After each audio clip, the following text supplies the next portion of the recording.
Hello everyone, कैसे हो सब। एसएससी ने सीजीएल 2022 की वैकेंसीज को ऑफिशियली डिक्लेयर कर दिया है, जो कि है 37,409। ठीक है, कुछ एक बच्चों के मन में डाउट था, वो क्लियर हो गया होगा। भाई वैकेंसीज हमने देख ली, 37,000 वैकेंसीज हैं। अब भाई इस चीज का अगर फायदा नहीं उठाया ना, तो मैं लिटरली बता रहा हूँ, मतलब आगे आने वाले कई डिकेड्स तक ये बातें हुआ करेंगी कि भाई सीजीएल 2022 के अंदर इतनी वैकेंसीज आई थी। और आपको उन लोगों की कैटेगरी में नहीं आना है जिन्हें कभी ये सुनने को मिले कि यार 37-38 हजार वैकेंसी थी और उतने में भी आपका सिलेक्शन नहीं हुआ। भाई क्यों? अब इस क्यों का आंसर मतलब आप दे नहीं पाओगे, किसी को ब्लेम नहीं कर पाओगे, अपने आप को ही डालना पड़ेगा। मतलब किस्मत, माँ बाप, सरकार, कंडीशंस, इन सब के ऊपर फिर आप ब्लेम नहीं कर सकते अगर इतनी वैकेंसीज में भी अगर आपका सिलेक्शन नहीं होता है तो। ठीक है, अभी देखो कल एसएससी ने मेंस की डेट डिक्लेयर कर दी थी, जो कि आप लोगों का 2 मार्च से मेंस स्टार्ट हो रहा है।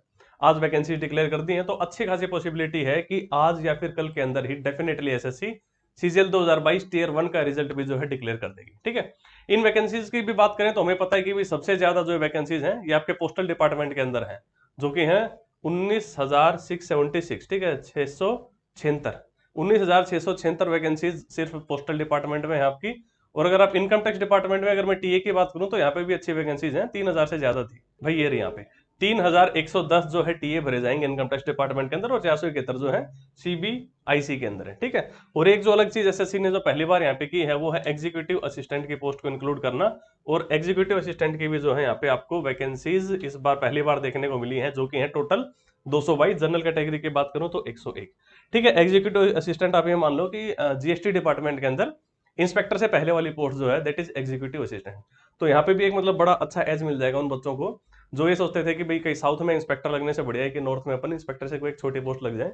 तो एक ये बहुत ही बढ़िया शानदार मतलब एक अपॉर्चुनिटी है सीजीएल 2022 आपके पास लेके आ रही है। ठीक है, तो चलो भाई खींच के ले लो, मेरी तरफ से बेस्ट ऑफ लक। बिल्कुल भी ढिलाई अब आप नहीं बरत सकते अगले 20-22 दिन जो भी एसएससी ने आप लोगों को दिए हैं मेंस के लिए। अब अगर आप ये सोच के घबरा रहे हो कि यार मतलब 20 ही दिन रह गए हैं मेंस के लिए, तो ये बात मान के चलो आप अकेले नहीं हो। आपके अलावा और भी ऐसे 3-4 लाख बच्चे हैं जो मतलब इस अफसोस में बैठे होंगे। लेकिन उनमें से भी कुछ एक बच्चे ऐसे भी होंगे जो कि खुश होंगे कि यार अच्छा हुआ मैंने अपनी तैयारी को अच्छा रखा था और अब फटाफट मीन्स हो गया। अब उन बच्चों की लंका लग जाएगी जो मतलब रिजल्ट का वेट कर रहे थे।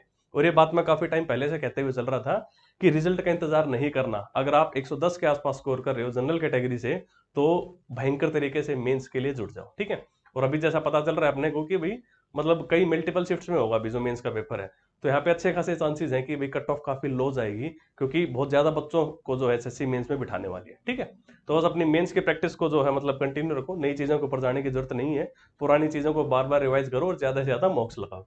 20 दिन बचे हुए हैं तो ट्राई करो कम से कम 50 एक मॉक्स आप इनमें से भी लगा लो। ठीक है, स्टिल अगर कोई बाकी है तो मैं रिकमेंड कर सकता हूँ आप लोगों को कि आप लोग टेक्स्ट बुक पे मॉक्स ले सकते हो। यहाँ पे आप अगर भाई कूपन लगा दोगे, BHAI भाई कोड लगाने से आप लोगों को जो भी ऑफर चल रहा होगा उस टाइम का वो मिल जाएगा, प्लस एक एडिशनल 10% का डिस्काउंट भी मिल जाता है। यहाँ पे आपको एसएससी के पुराने सारे पेपर्स मिल जाते हैं, पुराने सारे ईयर्स के क्वेश्चंस को आप सॉल्व कर सकते हैं यहाँ पे। प्लस में अगर आप सीएचएसएल या एमटीएस या कोई और भी एग्जाम दे रहे हो तो सारे के सारे आपको यहाँ पे मॉक्स मिल जाते हैं। ठीक है, मतलब एमटीएस के भी जो है 400 से ज्यादा मॉक्स टेक्स्ट बुक यहाँ पे ऑलरेडी इंक्लूड कर चुका है। ठीक है, तो वो होगा यही बच्चे आप लोगों के साथ वहाँ पे मेन्स का आपका जो एक्चुअल पेपर होगा वो देंगे, यही बच्चे आप लोगों के हाथ मॉक टेस्ट दे रहे हैं। तो मतलब आप अपनी औकात चेक कर सकते हो यहीं पे कि इस भीड़ में आप कहाँ लाई करते हो, क्या आपकी रैंक आ रही है।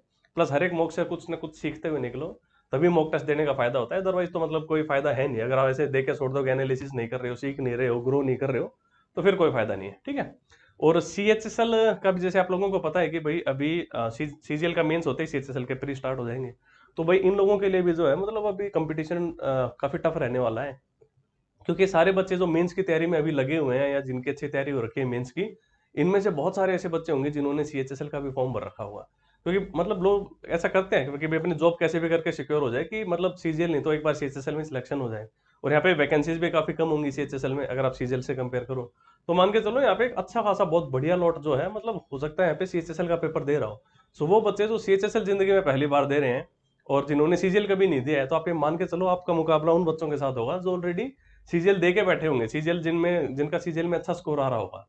ठीक है, तो आप लोग भी मतलब बिल्कुल भी ढिलाई नहीं बरत सकते। और जैसे मैं हमेशा कहता हूँ कि अगर आप किसी भी एग्जाम की तैयारी कर रहे हो तो सबसे पहली चीज जो करनी है वो ये कि पिछले सालों में उन्हीं एग्जाम्स के अंदर भाई जो भी रिक्रूटिंग बॉडी है, जैसे कि भाई ये भी एसएससी है, एसएससी किससे कंडक्ट करवा रही है पेपर, टीसीएस से। तो भाई टीसीएस के सारे पेपर्स में से निकल जाओ। अभी तक टीसीएस ने सीएचएसएल के जितने भी सेट्स करवाए हैं वो आई थिंक टोटल 139 है। और किरण पब्लिकेशंस ने बड़ा शानदार काम किया हुआ है भाई, इंग्लिश, मैथ्स, रीजनिंग और जीके इन चारों के 139 सेट्स को सेग्रीगेट करके 4 अलग से बुक्स बना दी हैं।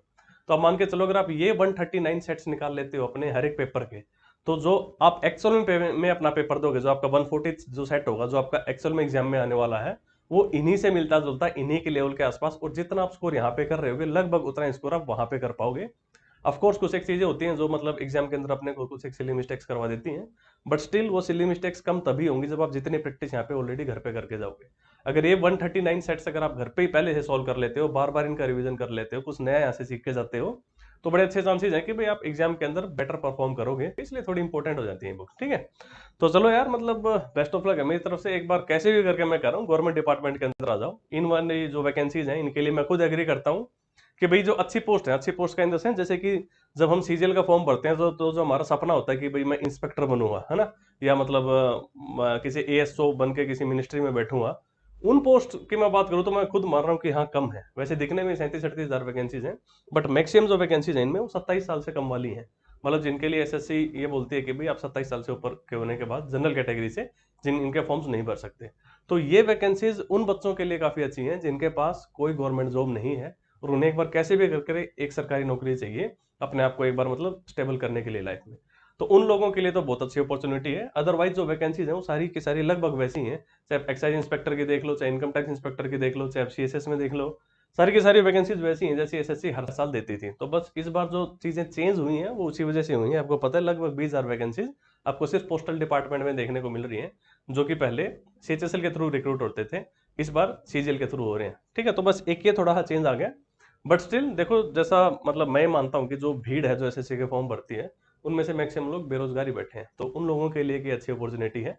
आप एक बार डिपार्टमेंट के अंदर आ गए उसके बाद आप फर्दर दोबारा सीजीएल देके मतलब किसी अच्छी पोस्ट के लिए किसी अच्छी लोकेशन के लिए फिर से ट्राई कर सकते हो, ठीक है। और वैसे छोटे छोटे बहुत सारे शौक हैं गवर्नमेंट जॉब के, आपको बताइए, है ना। एक सबसे बड़ी चीज तो बर्डन मिटेगा आपके मतलब दिमाग पे से, ये बर्डन मिट जाएगा कि मैं बेरोजगार हूँ, प्लस लोग आपके ऊपर फालतू का प्रेशर नहीं डालेंगे। एक बार आप सर्विस के अंदर आ गए उसके बाद जब आप फर्दर कंटिन्यू करते हो अपनी तैयारी को, या फिर आपकी मतलब सिलेक्शन से लेके ज्वाइनिंग के बीच का जो टाइम होता है उसके अंदर आप बड़ा अच्छा कॉन्फिडेंट फील करोगे और सबसे ज्यादा टाइम भी मिलता है पढ़ाई करने के लिए। डिपार्टमेंट में आने के बाद उतना नहीं मिलेगा जितना ज्वाइनिंग से पहले आपको मिलता है, तो उस पीरियड का थोड़ा सा फायदा उठाओ। मतलब ये वही बात है जो मतलब सगाई और शादी के बीच का टाइम होता है, ये एक तरीके से आप वही टाइम कह सकते हैं जो सिलेक्शन और ज्वाइनिंग के बीच का टाइम होता है। इस टाइम में आप स्टेबल भी हो जाते हो और मतलब चीजें बढ़िया तरीके से आगे लेके चल सकते हो, ठीक है। तो चलो फिर इस वीडियो में इतना ही रखते हैं, मिलेंगे नेक्स्ट वीडियो में। Tata, take care, bye bye.